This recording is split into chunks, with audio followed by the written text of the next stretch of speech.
क्या आपको पता है, आपके घर से सिर्फ एक चीज बाहर जाने से पूरी की पूरी लक्ष्मी दरवाजे से मुंह मोड़कर चली जाती है। और ये कोई कहानी नहीं है, ये वो सच है जिसे देवी लक्ष्मी ने खुद एक स्त्री को बताया था कि उसकी एक छोटी सी गलती ने कैसे उसे करोड़पति से सीधा कंगाल बना दिया। नमस्ते दोस्तों, आज मैं आपको एक ऐसी कहानी सुनाने वाली हूँ जो आपके घर के हर कोने में छिपी एक बहुत बड़ी सच्चाई को बाहर ले आएगी। ये कहानी सिर्फ धन दौलत की नहीं है, ये है उस सौभाग्य की, उस बरकत की, जिसे हम अनजाने में अपने ही हाथों से घर से बाहर निकाल देते हैं। मेरी बात ध्यान से सुनना, क्योंकि ये कहानी किसी भी फिल्मी ड्रामे से ज्यादा असरदार है। ये आपके जीवन का वास्तु बदल सकती है। ये बात है मध्य देश की एक सुंदर संपन्न नगरी की। वहाँ एक परिवार रहता था जो बहुत खुशहाल था। परिवार में एक बहू थी, नाम था सुकन्या। नाम से ही आप समझ गए होंगे, गुण भी उसके सुहागन जैसे ही थे। वो सचमुच में एक देवी जैसी स्त्री थी। उसके पति संजय का अनाज का बहुत बड़ा व्यापार था। घर में किसी चीज की कोई कमी नहीं थी। उनका जीवन बहुत सुख समृद्धि से भरा था और इसकी सबसे बड़ी वजह थी सुकन्या का स्वभाव। सुकन्या बहुत धर्मनिष्ठ थी, अपने पति को परमेश्वर मानती थी और अपने घर को मंदिर। सुबह सूरज उगने से पहले उठना, घर की साफ सफाई करना, सुंदर सी रंगोली बनाना, तुलसी को जल चढ़ाना, ये सब उसकी रोज की दिनचर्या थी। मगर उसका सबसे बड़ा गुण था उसका उदार हृदय। वह इतनी दयालु थी कि उसके दरवाजे से कोई याचक भूखा या निराश होकर नहीं लौटता था। शहर के लोग कहते थे, इस घर में साक्षात लक्ष्मी का वास है, क्योंकि जिस घर में इतनी स्वच्छता, सेवा और धर्म होता है, वहाँ लक्ष्मी तो रुकेंगी ही ना। वह अपने पड़ोसियों की भी बहुत मदद करती थी।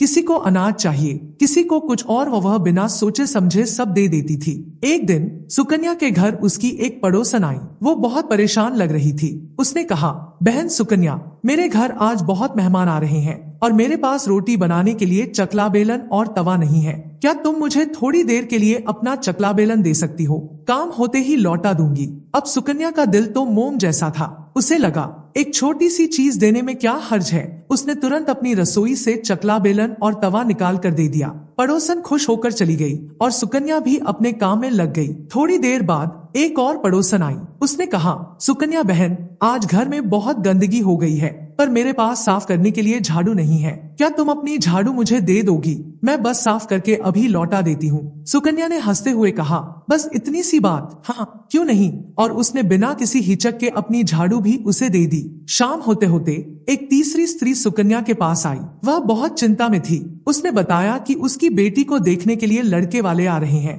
पर उसके पास न तो अच्छे वस्त्र हैं, न ही कोई गहना। उसने गिड़गिड़ाते हुए कहा, तुम बहुत दयालु हो सुकन्या, तुम बस आज एक दिन के लिए अपने कुछ सोने के गहने और सुंदर साड़ी दे दो, ताकि मेरी बेटी अच्छी दिखे। मैं कल सुबह लौटा दूंगी। सुकन्या का मन करुणा से भर गया। उसने कहा, तुम्हारी बेटी मेरी ही बेटी है। और उसने तुरंत अपने सबसे कीमती आभूषण और सुंदर साड़ी निकालकर उसे दे दी। अभी ये सब चल ही रहा था कि सूरज डूबने लगा, यानी शाम हो गई। तभी एक और पड़ोसन आई, जिसका बच्चा बहुत भूखा था। उसने कहा, बहन सुकन्या, मेरा बच्चा कई घंटों से भूखा है, पर मेरे पास उसे पिलाने के लिए दूध नहीं है। क्या तुम थोड़ा सा दूध दे सकती हो? सुकन्या ने बिना एक पल सोचे रसोई में जाकर एक पात्र में दूध निकाला और उसे दे दिया। सुकन्या ने सोचा, वाह, मैंने आज कितने लोगों की मदद की है, भगवान मुझ पर बहुत खुश होंगे। वह खुश होकर घर के बाकी कामों में लग गई। रात हुई, पति संजय लौटे।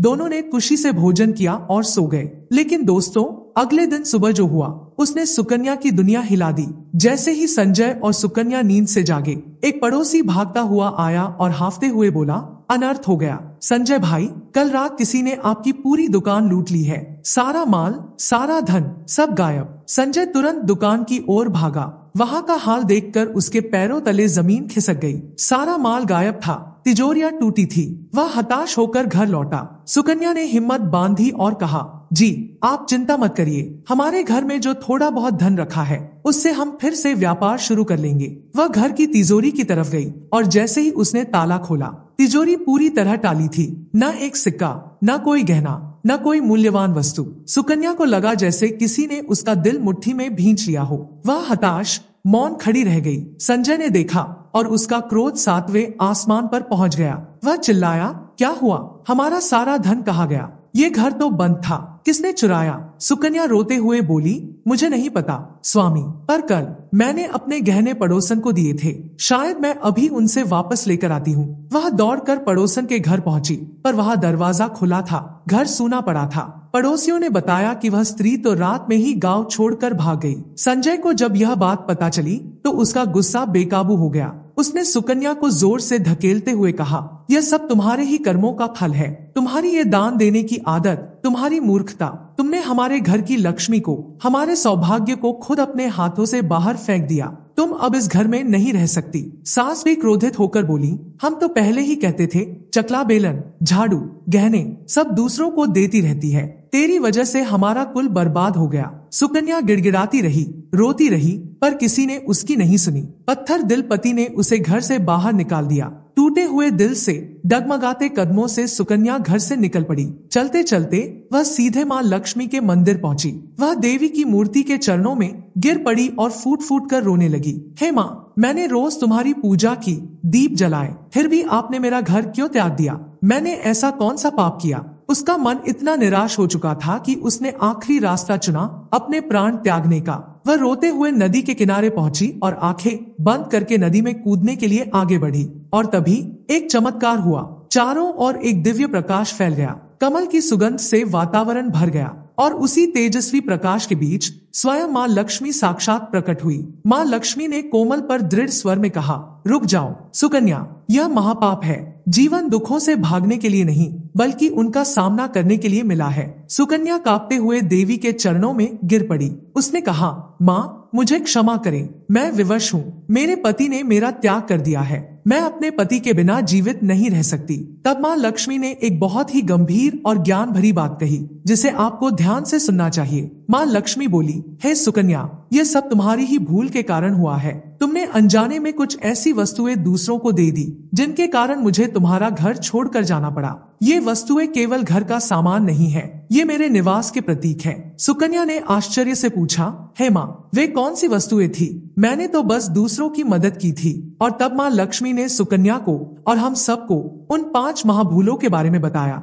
जिनके कारण धन और बरकत घर से चली जाती है। मेरी प्यारी सहेलियों, इसे सिर्फ कहानी मत समझना, यह आपके जीवन का सबसे बड़ा वास्तु ज्ञान है। पहली चीज, चकला, बेलन और तवा। माँ लक्ष्मी ने कहा, हे पुत्री, सबसे पहली वस्तु है चकला, बेलन और तवा। ये रसोई घर के हृदय हैं। इनसे अन्नपूर्णा का वास होता है और इन्हीं से मेरे प्रिय भगवान विष्णु के लिए प्रसाद तैयार होता है। जिस घर का चकला बेलन दूसरों को दिया जाता है, उस घर की पवित्रता, उसकी बरकत और उसका सौभाग्य अपवित्र हो जाता है। ये चीजें देने से तुम अनजाने में अपने घर का अन्न, धन और लक्ष्मी दोनों बाहर भेज देती हो। दोस्तों, चकला बेलन राहु का भी प्रतिनिधित्व करते हैं। अगर ये किसी को दान दिए जाए या इस्तेमाल करने के लिए दिए जाए तो घर में धनहानि और रोग बढ़ते हैं। इसलिए ये भूल कर भी किसी को ना दें। इन्हें हमेशा साफ सुथरा रखें और रोटी बनाते समय इनमें से आवाज नहीं आनी चाहिए। यह भी एक वास्तु दोष माना जाता है। दूसरी चीज, झाड़ू।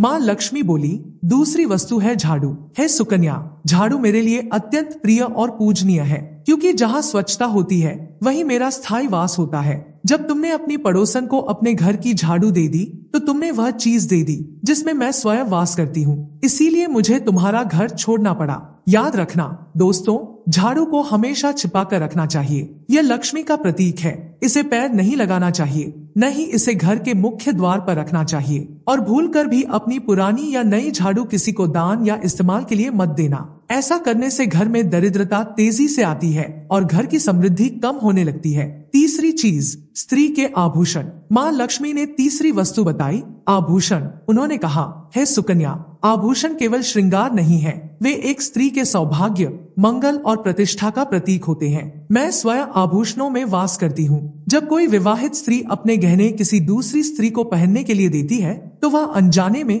अपने सौभाग्य का अंश किसी और को सौंप देती है। इसी कारण तुम्हारे जीवन में दुर्भाग्य और कलह का प्रवेश हुआ। जी हाँ, ये सबसे बड़ी गलती है। अपने सोने चांदी के गहने या यहाँ तक कि माथे की बिंदी या सिंदूर भी कभी किसी को इस्तेमाल करने के लिए नहीं देना चाहिए। ये चीजें सीधे आपके सौभाग्य से जुड़ी है। चौथी चीज, सफेद वस्तुएं, विशेषकर दूध, दही और नमक। शाम के समय माँ लक्ष्मी ने चौथी और सबसे महत्वपूर्ण भूल बताई, शाम के समय सफेद वस्तुओं का दान। उन्होंने कहा, हे पुत्री, दूध, दही, चीनी, चावल और नमक जैसी सफेद वस्तुएं शुभता, शीतलता और चंद्रमा का प्रतीक है। दिन में इनका दान शुभ होता है, पर जैसे ही सूरज ढलता है इनका दान करना अत्यंत अशुभ माना गया है। तुमने शाम के समय दूध दिया और उसी क्षण तुम्हारे घर में अशुभता का प्रवेश हो गया। दोस्तों, ज्योतिष और वास्तु दोनों मानते हैं कि शाम के समय जब लक्ष्मी घर में प्रवेश कर रही होती है, उस समय नमक, दूध, दही, हल्दी या पैसे का लेन देन या दान करना आपके घर की बरकत को दूसरे के घर भेज देता है। इसलिए शाम 5 बजे के बाद इन चीजों का दान कभी ना करें। अगर बहुत जरूरी हो तो थोड़ा सा पीला रंग मिला दे,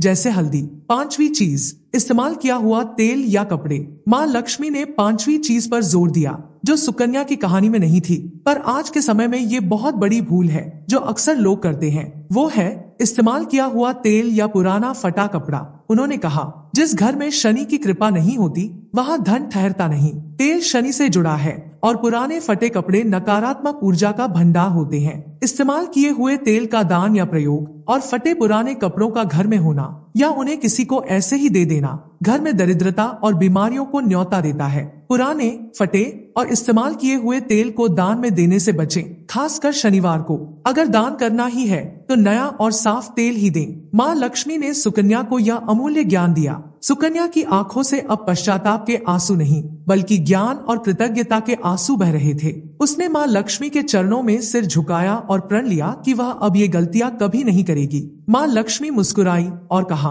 तुम्हारे हृदय की निर्मलता ही तुम्हारा प्रायश्चित है। अब तुम अपने घर लौट जाओ। इतना कहकर माँ लक्ष्मी अंतर्ध्यान हो गई। सुकन्या शांत मन से घर की ओर चल पड़ी। जैसे ही वह गांव के पास पहुंची, उसने देखा उसका पति संजय भागा हुआ उसकी ओर आ रहा था। उसके चेहरे पर पछतावा और चिंता थी। संजय ने रोते हुए सुकन्या को गले लगा लिया और बोला, सुकन्या, मुझे माफ कर दो। मैंने तुम्हें बहुत बुरा भला कहा, पर तुम तो साक्षात देवी हो। अभी अभी जिन लोगों ने हमारा धन लूटा था, वे खुद सारा धन, दुकान का माल और घर की तिजोरी का एक एक सिक्का लौटाने आए। वे गिड़गिड़ा रहे थे और कह रहे थे कि तुमसे माफी मांगे। माँ लक्ष्मी की कृपा से हमारा सारा वैभव लौट आया है। सुकन्या समझ गई, यह सब माँ लक्ष्मी के ज्ञान और कृपा का फल था। उन दोनों ने मिलकर माँ लक्ष्मी का धन्यवाद किया। उस दिन से सुकन्या ने माँ लक्ष्मी के बताए हुए 5 नियमों को अपने जीवन का आधार बना लिया। उसका जीवन फिर से सुख, शांति और समृद्धि से भर गया और माँ लक्ष्मी का स्थायी वास हमेशा उनके घर में रहा। तो मेरे प्यारे दोस्तों,